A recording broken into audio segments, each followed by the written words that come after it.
বলো হে আল্লাহ, রাজত্বের মালিক, আপনি যাকে চান রাজত্ব দান করেন, আর যার থেকে চান রাজত্ব কেড়ে নেন, এবং আপনি যাকে চান সম্মান দান করেন, যাকে চান অপমানিত করেন। আপনার হাতেই কল্যাণ, নিশ্চয়ই আপনি সবকিছুর উপর ক্ষমতাবান। আমরা আজকের শোকসভার শুরুতেই আল্লাহর কাছে দোয়া করছি, আল্লাহ পাক সুবহানাহু ওয়া তাআলা বাংলাদেশের আপসহীন সংগ্রামের প্রতীক সাবেক প্রধানমন্ত্রী মরহুমা বেগম খালেদা জিয়াকে জান্নাতুল ফেরদৌসের মেহমান হিসেবে কবুল করুক, আল্লাহুম্মা আমিন।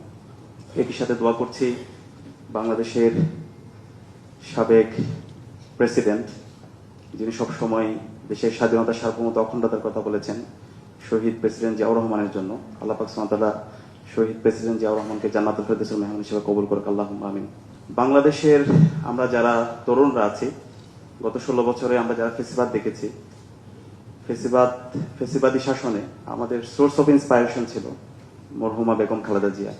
আমরা দেখেছি কিভাবে অন্যায়ের বিরুদ্ধে তিনি কথা বলেছেন, কিভাবে তিনি ফেসিবাদের বিরুদ্ধে কথা বলেছেন, কিভাবে তিনি ভারতীয় আধিপত্যবাদের বিরুদ্ধে কথা বলেছেন, কিভাবে তিনি জাতীয় ঐক্য তৈরি করেছেন। তিনি সকল অংশীজনদেরকে সাথে নিয়ে এক বিন্দুতে তিনি মিলিত করেছিলেন, জাতীয় ঐক্যের একটি পাটাতন তৈরি করেছিলেন। মরহুমা বেগম খালেদা জিয়ার যে রাজনীতি, শহীদ জিয়ার যে রাজনীতি, বাংলাদেশপন্থী রাজনীতি, সেই রাজনীতিতে আমাদের দরকার। এই বাংলাদেশপন্থী রাজনীতির মধ্যে আমাদের সব সমাধান রয়েছে। এই বাংলাদেশপন্থী রাজনীতিতে বাংলাদেশের মাটি ও মানুষের কথা বলা হয়, ইসলামী মূল্যবোধের কথা বলা হয়। এই বাংলাদেশপন্থী রাজনীতি যদি আমরা বিনির্মাণ করতে পারি, বাংলাদেশ কখনো পথ হারাবে না।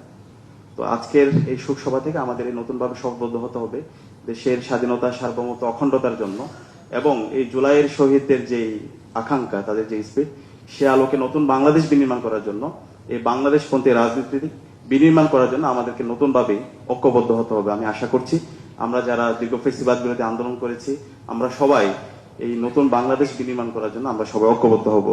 একই সাথে আমি এই কথাটা বারবার বলি, আমার বাড়ি খাগড়াছড়িতে।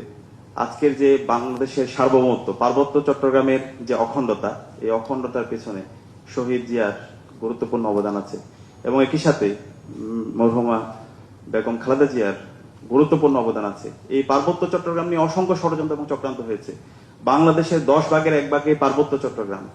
শহীদ জিয়া এবং মরহুমা বেগম খালেদা জিয়া এই পার্বত্য চট্টগ্রামের সার্বভৌমত্ব এবং অখণ্ডতাকে রাখার জন্য যে পরিমাণ তিনি এফোর্ট দিয়েছেন, এই জাতি সারা জীবন শ্রদ্ধার সাথে ওনাদের অবদানগুলো স্মরণ রাখা দরকার।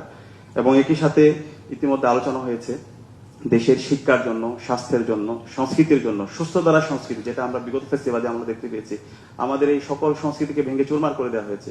সেই সুস্থ সংস্কৃতি বিনির্মাণ করার জন্য বেগম খালেদা জিয়া এবং শহীদ জিয়া যে ফুলকড়ি আসর থেকে শুরু করে শিশুদেরকে সুস্থভাবে তাদেরকে বিনির্মাণ করার জন্য যে সংস্কৃতি বিনির্মাণ করেছেন, সেই নতুন সংস্কৃতি আমাদেরকে বিনির্মাণ করতে হবে। আমরা আশা রাখছি আমরা বেগম জিয়া এবং শহীদ জিয়ার যে অসমাপ্ত কাজ, সে অসমাপ্ত কাজ আমরা ঐক্যবদ্ধভাবে আমরা আমাদের কাজ জারি রাখবো, সে উদাত্ত আহ্বান জানিয়ে এবং সবার জন্য দোয়া চেয়ে আমি আমার কথা এখানে শেষ করছি। আসসালামু আলাইকুম।